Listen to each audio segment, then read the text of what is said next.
સુરત પ્રમુખ વિદ્યાલય દ્વારા સંસ્કૃતિ નિર્માણ સ્પર્ધા યોજાઈ, જેમાં 72 જેટલા વિદ્યાર્થીનીઓ અલગ અલગ પાત્રો ભજવ્યા. કોઈ રામ સીતા તો કોઈ જાનકી બનીને, કોઈ ઝાંસીની રાણી સહિતના બાળકોના વેશભૂષામાં પાત્ર ભજવ્યા હતા.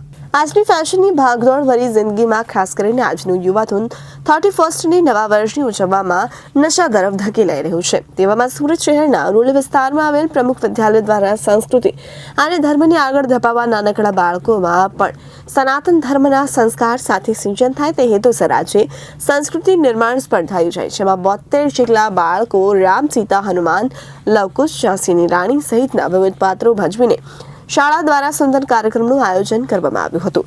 પ્રમુખ વિદ્યાલયના પરેશભાઈ પટેલ જણાવે છે કે બાળકોના શિક્ષણ સાથે ધર્મનું સિંચન પણ ખૂબ જરૂરી છે અને વ્યસનથી દૂર રહીને ધાર્મિક તરફ બાળકોને વાળવાનો એક નાનકડો પ્રયાસ છે. તેમાં વાલી તરફ સહિતના લોકો સરકાર આપી રહ્યા છે, ત્યારે આવનાર સમયમાં આપણે સૌ સહિયારો પ્રયાસ કરીએ તે ચોક્કસ વ્યસનને અટકાવી શકાય તેમ છે. સાહેબ, આપનો પરિચય, આપની શાળાનો પરિચય. નમસ્કાર, Paresh Patel, direct and one man army, પ્રમુખ વિદ્યાલય, ક્રોસ રોડ, અમરોલી, સુરત. આજે શું કાર્યક્રમ રાખવામાં આવ્યો શાળામાં?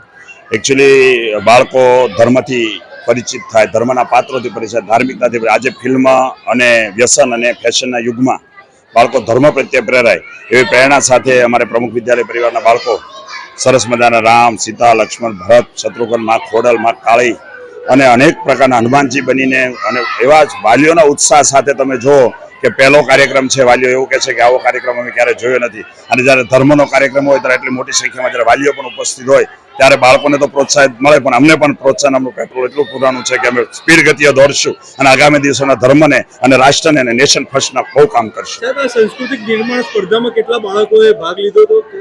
અત્યારે સંસ્કૃતિમાં ટોટલ 48 બાળકોએ સવાર પાળીમાં ભાગ લીધો છે અને બપોરે 24 બાળકોએ ભાગ લીધો છે. કેવા પ્રકારની મહેનત ટીચરો દ્વારા કરવામાં આવી? ટીચરો દ્વારા, સાથે વાલીઓ દ્વારા, બધા દ્વારા, અને બાળકોને પાત્રો એની જાતે વાલીઓએ તૈયાર કર્યા, નક્કી કર્યા, અને શિક્ષકોએ માર્ગદર્શન આપ્યું, અને સ્કૂલના તમામ સ્ટાફે ખૂબ મહેનત કરી છે.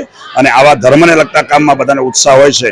અત્યારે ધાર્મિક મંદિરો, બધી વાત સાચી છે, પણ ધર્મનું અનુકરણ કરવું એ બહુ મહત્વની બાબત છે. Reporter Arvind Rathod, Janadesh news, Surat.